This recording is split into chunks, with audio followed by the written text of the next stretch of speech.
Alors la chirurgie de la paupière, enfin de la région de l'orbite, en fait, elle a évolué déjà beaucoup avec la paupière inférieure, où on s'est aperçu qu'il fallait être plus conservateur, et on a retiré beaucoup moins ces fameuses poches qu'il y avait et qui gênaient tout le monde, qui en fait ne sont pas de l'excédent de graisse, mais qui est de la graisse qui se trouve devant.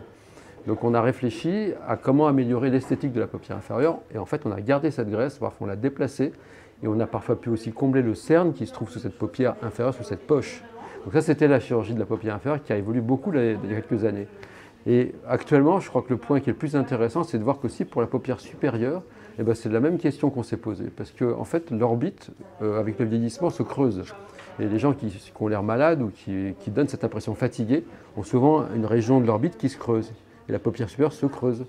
Ou la peau tombe. Mais on s'est aperçu que finalement, pour rajeunir une paupière ou l'embellir, avoir l'air moins fatigué, il fallait sans doute moins retirer et considérer aussi des éléments périphériques comme la place du sourcil et finalement l'incidence du front sur le sourcil et sur la paupière. Qu'est-ce qui donne l'air fatigué?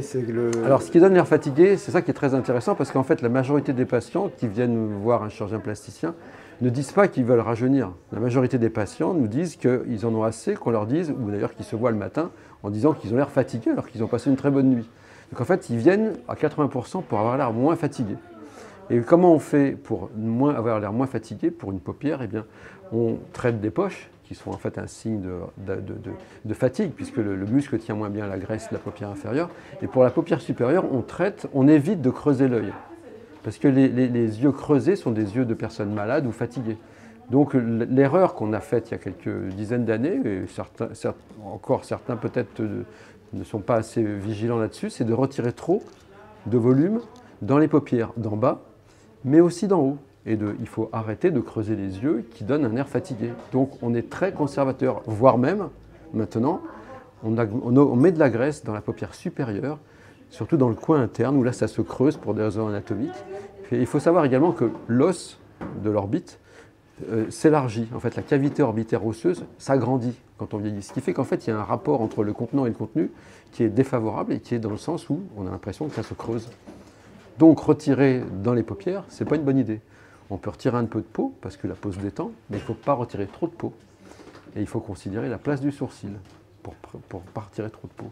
Alors, on a une approche moins invasive aujourd'hui.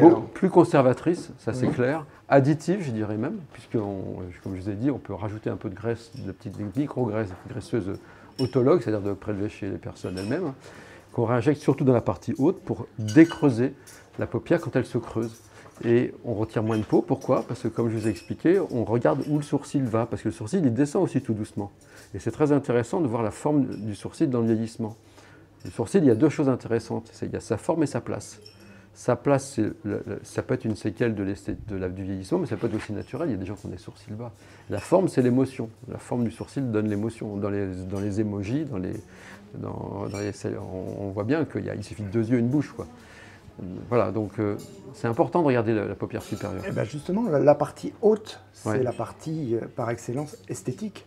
Absolument. La partie haute, vous voulez dire des paupières ou du visage? Des paupières.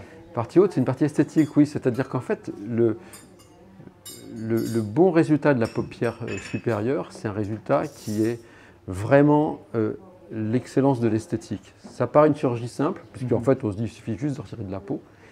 Ce n'est pas une chirurgie compliquée techniquement, je dirais c'est une chirurgie compliquée dans l'esthétique, dans l'excellence, en tout cas l'objectif qu'on se fixe esthétique.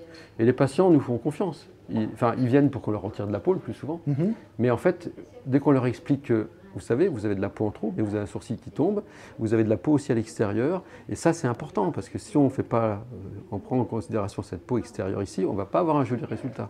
Et si on rajoute un peu de volume, on ne va pas avoir un bon résultat. Si on vire trop de peau, on ne pourra plus remonter votre sourcil un peu après. Voilà, il ne faut pas oublier qu'il y a de la toxine aussi botulique qui est utilisée, qui parfois trouble le résultat. Donc ça, on a besoin de l'expliquer, de le savoir, et l'excellence de la chirurgie esthétique de la paupière supérieure, c'est de considérer ces choses-là. Mais donc, vous obtenez des résultats, et des résultats qui sont peut-être plus naturels qu'auparavant. Plus naturels, oui. Et ça dure combien de temps? Est-ce qu'on a des résultats Alors, oui, la paupière supérieure, ça tient très très bien. La paupière inférieure aussi d'ailleurs, mais ça fonctionne très bien. La chirurgie des paupières dure longtemps en fait. Il n'y a pas de vieillissement sauf à avoir des épisodes dans la vie qui sont des épisodes un peu difficiles, et là, on peut vieillir un peu brutalement. Mais globalement, et sauf le tabac, parce que le tabac est un vrai problème pour les paupières, hein, mais c'est une chirurgie qui tient très bien. Et c'est une chirurgie vraiment pas compliquée à la paupière supérieure, mais c'est une chirurgie d'analyse et d'explication et de compréhension aussi.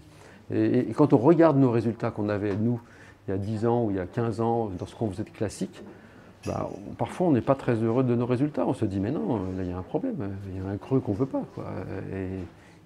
Donc il faut être très conservateur. Alors vous êtes chirurgien des paupières, mais est-ce que les patients qui viennent vous voir mettent des cosmétiques?